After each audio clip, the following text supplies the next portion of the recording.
Downtown Chicago's city lights twinkled through the glass of the Titan Ventures building. Claire Montgomery just saved the final version of her presentation.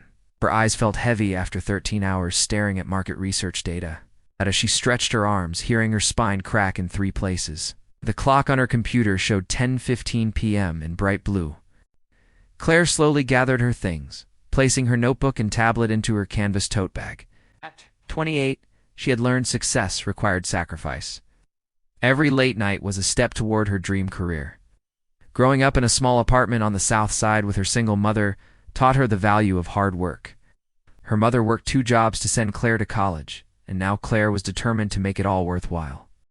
The 42nd floor was silent, except for the hum of computers and distant traffic. Claire walked through empty corridors, her footsteps muffled by the thick carpet. She passed rows of dark cubicles and locked conference rooms. The cleaning staff had already left, leaving behind the scent of pine cleaner. At the elevator bank, she pressed the down button and waited. Her mind was already on the journey home. Subway, a quick stop at the corner store for bread and milk. Maybe an episode of her favorite show before bed. Tomorrow would be another busy day of meetings and deadlines. The elevator arrived with a soft chime. The doors slid open, revealing a sight that made Claire freeze. Benjamin Hayes stood inside, his suit jacket over one arm, his tie loose. He looked tired, but still had the confident posture that made him famous. Benjamin Hayes had built Titan Ventures from nothing into one of the most successful investment firms in the Midwest.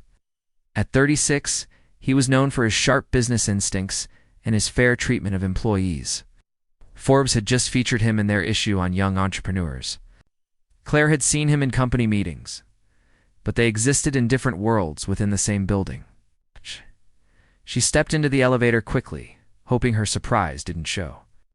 She pressed the button for the ground floor and stood on the opposite side. The elevator began its smooth descent. "Working late tonight," Benjamin said, his voice breaking the silence. It was more of an observation than a question. "Yes." "Mr. Hayes, just finished the quarterly market analysis for the Thompson account," Claire replied professionally, her eyes fixed on the floor display. "Call me Benjamin. Mr. Hayes makes me feel like my father." He smiled slightly, and she noticed the tired lines around his eyes. "You are Claire Montgomery from the analytics department, correct?" Claire felt a flutter of surprise that he knew her name. "Yes, that's right. I read your report last quarter about expanding into the southwestern markets. Your research was thorough, and your projections were accurate. We gained 3 new clients based on your recommendations." Before Claire could respond to the compliment, the elevator lurched violently to one side. She stumbled forward, her bag falling from her shoulder. Benjamin reached out instinctively, catching her arm and steadying her just as the lights went out completely. The elevator shuddered once more and stopped. Emergency backup lights flickered on, casting a dim yellowish glow.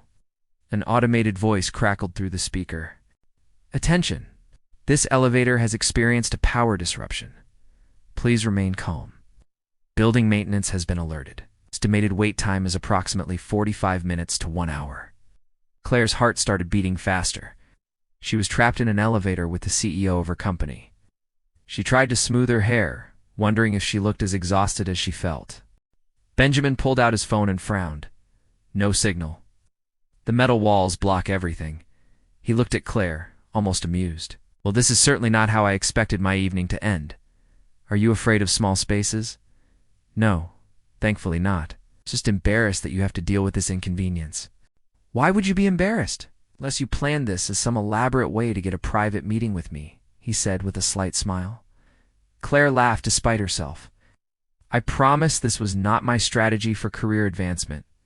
Benjamin slid down to sit on the floor, his back against the wall. "We might as well make ourselves comfortable. Standing for an hour will just make our legs tired." Claire hesitated, then carefully sat on the opposite side, tucking her skirt beneath her knees. The emergency lights made Benjamin's features look softer, less intimidating. "So tell me something about Claire Montgomery that is not in your employee file," Benjamin said, crossing his arms over his knees. "Something real." The question caught her off guard. She'd expected awkward silence or small talk about work. Instead, he was asking about her life. "I volunteer at a community center on weekends," Claire said slowly. "I teach financial literacy classes to families who are struggling with debt. It's something my mother would have benefited from when I was growing up." Benjamin's expression shifted, showing genuine interest. "That's remarkable. Most people talk about wanting to help, but few actually do it. What made you choose financial literacy specifically?" "Because knowledge is power," Claire replied, feeling more comfortable. "My mother worked so hard, but she never understood credit or savings or investment. She made decisions based on immediate needs rather than long-term planning. I want to help people break that cycle." The elevator was silent for a moment, just the hum of the emergency power. Oh. Benjamin looked at Claire with an intensity that made her aware of how small the space was. "Your mother raised someone special," he said quietly. "That kind of compassion is rare, especially in our industry where people are usually focused on their own advancement." Claire met his gaze and saw something unexpected. Behind the confidence and success was a person who understood struggle and loneliness. For the first time, she forgot about their different positions. In this small metal box suspended between floors, they were just two people sharing an unexpected moment. Thanks for watching. If you enjoyed this story, don't forget to like, subscribe, and hit that notification bell for more content like this. See you in the next video. The emergency lights continued to cast their soft glow around the elevator. Claire found herself relaxing against the wall, her initial nervousness fading as the conversation flowed more naturally. Benjamin had shifted his position slightly, and now they sat at an angle where they could see each other more clearly. "Can I ask you something personal?" Claire said, surprising herself with her boldness. "What is it really like at the top? Everyone sees the success and the wealth. But what is the part that nobody talks about?" Benjamin was quiet for a long moment. His fingers traced invisible patterns on the elevator floor as he considered his answer. When he finally spoke, his voice carried a weight that Claire had not heard before. "It is like standing on a mountain peak surrounded by fog. You can see the view, but you are completely alone up there. Every conversation feels like a transaction. People want funding for their projects, connections to other investors, advice that will make them money. After a while, you start to wonder if anyone would talk to you if you lost everything tomorrow." Claire felt her chest tighten at the honesty in his words. "That sounds incredibly lonely." "It is," Benjamin admitted. "I built Titan Ventures from my college apartment with $2,000 I had saved from working at a restaurant. I used to sleep on an air mattress and eat canned soup for dinner. Back then, I had friends who knew me as just Benjamin. It's not Benjamin Hayes, the CEO. Now those friends have their own lives, and I have become someone different. Someone who makes people nervous or changes the way they act when I enter a room." Claire pulled her knees closer to her chest. "I cannot imagine that burden. At least when people talk to me, I know they are seeing me, not my bank account or my position." "Exactly," Benjamin said, his eyes lighting up with recognition. "You understand? Most people think success solves all problems, but it just replaces old problems with new ones. Harder ones, actually." The speaker crackled briefly before going silent again. They both glanced up at it, then returned their attention to each other. Claire felt as though they were in a small world of their own, separate from the building around them and the city beyond. "What made you want to build your company?" Claire asked. "Beyond the money and success, what was the real reason?" Benjamin leaned his head back against the wall and stared at the ceiling. "My father was a dreamer. He had incredible ideas, but no resources to make them happen. He spent years pitching his invention for a more efficient solar panel design to every investor he could find. They all turned him down. Said he did not have the right education or the right connections. He died when I was 19, still believing in that dream but never seeing it come true." Claire felt tears prick at her eyes. "I am so sorry. I started Titan Ventures because I wanted to be the person who says yes when everyone else says no.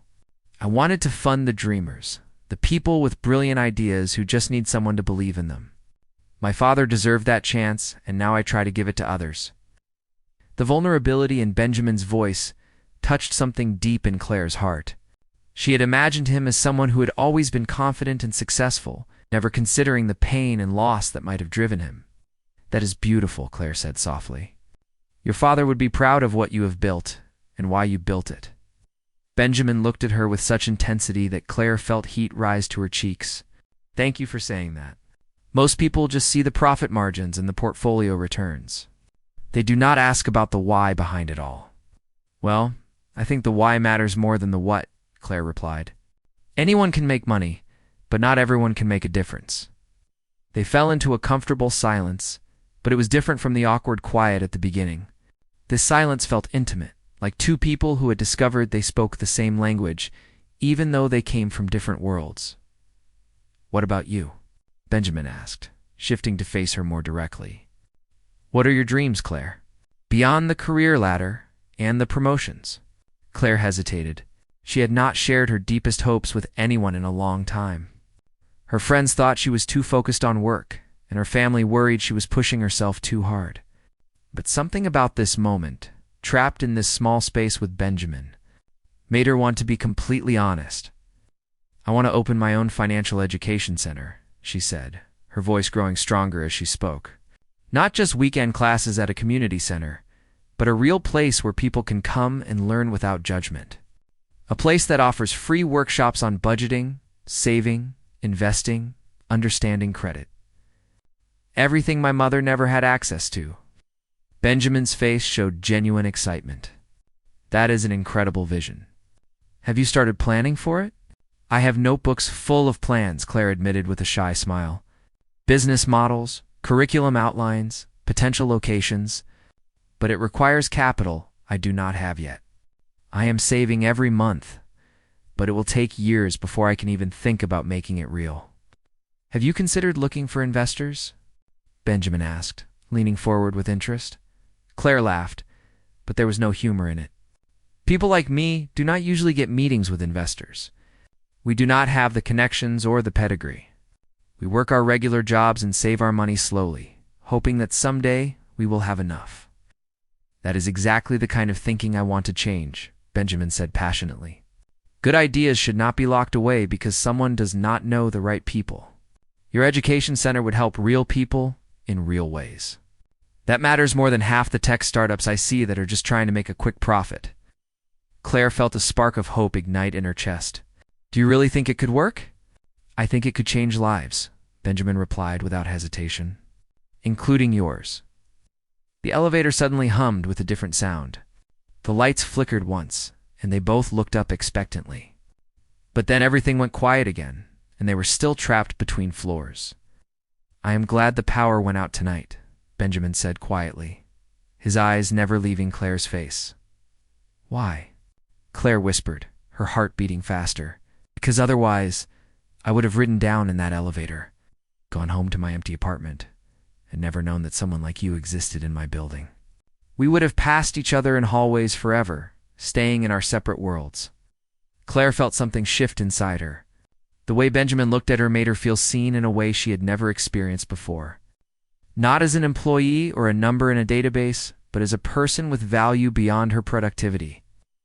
"I am glad too," she admitted, her voice barely audible.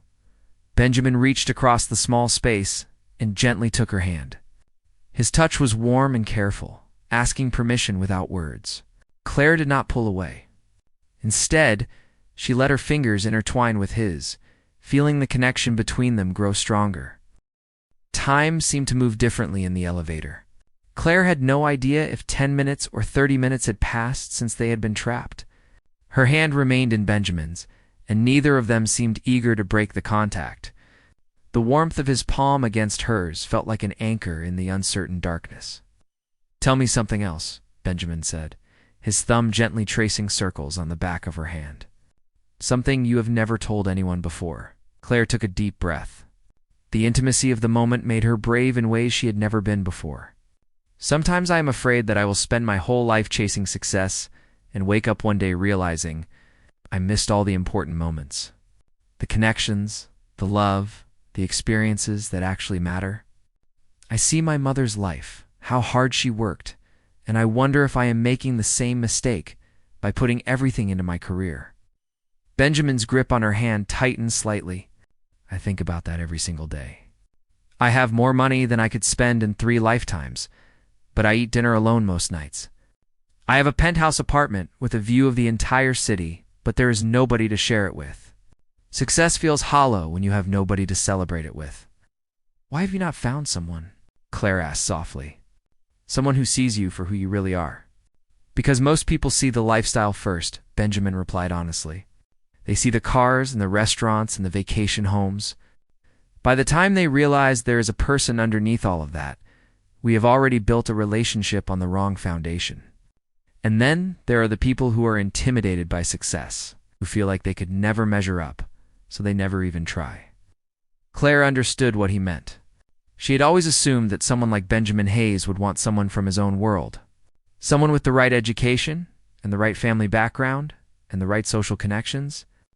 She had never imagined that he might feel just as isolated as she sometimes did.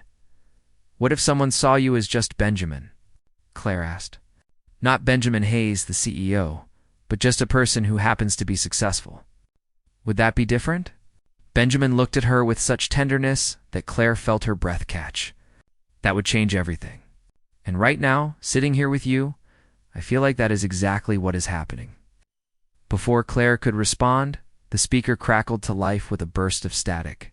A different voice came through this time, clearer and more official.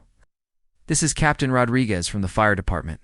We have stabilized the power system and are preparing to move the elevator to the nearest floor. Please step away from the doors and brace yourselves against the walls. We will have you out in approximately 5 minutes. Benjamin and Claire looked at each other, and Claire saw something like disappointment flash across his face. She realized she felt the same way. Part of her did not want this moment to end. In this small metal box, they had found something rare and genuine. She was afraid that once the doors opened, reality would rush back in and this connection would disappear like a beautiful dream. I do not want to go back yet, Claire whispered, voicing the thought they were both having. Neither do I, Benjamin admitted. He stood up slowly and offered his hand to help Claire to her feet. She took it, and they stood facing each other in the dim emergency lighting. But maybe this does not have to end when those doors open. Claire's heart was racing. What do you mean? I mean that I would like to see you again. Not as your boss, not in a business context, but as two people who want to know each other better. Would you have dinner with me tomorrow night? The elevator suddenly jolted and began moving slowly upward. Claire could hear voices and mechanical sounds from above them. The rescue was happening. In moments, they would step back into their regular lives. Yes, Claire said quickly, before she could overthink it or talk herself out of it. I would like that very much. Benjamin smiled, and it transformed his entire face. Gone was the serious CEO expression she had seen in meetings. Instead, she saw genuine happiness and something that looked like relief. The elevator came to a smooth stop. The doors began to open. Bright lights flooded in from the corridor, along with the faces of firefighters and building maintenance staff. Claire blinked against the sudden brightness, her eyes adjusting after the dimness of the emergency lighting. Are you both all right? Captain Rodriguez asked, stepping forward with a concerned expression. We are fine, Benjamin said, but his eyes never left Claire's face. Actually, we are better than fine. They stepped out of the elevator together and immediately people surrounded them. Building management apologized profusely. The fire captain asked routine questions about their health and comfort. Other employees who had stayed late crowded around, curious about what had happened. Through all the commotion, Benjamin kept his hand on Claire's elbow, a gentle touch that said he was not ready to let her go. When the crowd finally began to disperse, he turned to her with a serious expression. Give me your phone number, he said quietly, pulling out his phone. I want to make sure I can reach you tomorrow. Claire recited her number, watching as he carefully entered it into his contacts. He sent her a quick text so she would have his number as well. The simple exchange felt significant, like they were building a bridge between their two worlds. Tomorrow at 7, Benjamin said. I will pick you up. And Claire, please dress comfortably. I want to take you somewhere real, not some fancy restaurant where we have to pretend to be anyone other than who we are. Claire felt tears prick at her eyes, but they were happy tears. I would love that. Benjamin hesitated for a moment, then leaned forward and kissed her forehead gently. The tender gesture made Claire's entire body feel warm. Thank you for tonight. For seeing me. For being real. Thank you for being trapped with me. Claire replied with a smile. They walked together toward the building exit, neither wanting to separate, but knowing they had to. At the door, Benjamin called a car service for Claire despite her protests that she could take the subway. He waited with her until the car arrived. His jacket draped over her shoulders because the night air had grown cool. As Claire rode home through the quiet city streets, she looked at her phone and saw a text from Benjamin. "Already counting the hours until tomorrow?" "Sleep well, Claire," she replied simply. "Me too." 3 months later, Claire stood in front of an empty storefront on the north side of Chicago. Benjamin stood beside her, his arm around her waist as they looked at the space that would become the Montgomery Financial Education Center. Benjamin had not just invested money in her dream. He had invested his time, his connections, and his belief. More importantly, he had invested his heart. "Are you ready to change lives?" Benjamin asked, kissing the top of her head. "With you beside me?" "I am ready for anything," Claire replied, turning to face the man who had started as her boss and become the love of her life. The elevator that trapped them had actually set them free. Free to be vulnerable, free to be themselves, and free to love without walls or pretense. Sometimes the best things in life happen when you least expect them, in the spaces between floors. In the quiet moments when two hearts recognize each other in the darkness, and as they stood together, looking at their shared future, Claire realized that being trapped in that elevator was the best thing that had ever happened to her, because it brought her exactly where she was meant to be. Standing beside the person who saw her not for what she could become, but for who she already was. Their love story had started in an elevator, but it would continue for a lifetime. And every time they passed an elevator together, they would smile and remember the night when everything changed. The night when two people from different worlds discovered they spoke the same language, the language of hope, dreams, and a love that was worth more than any fortune.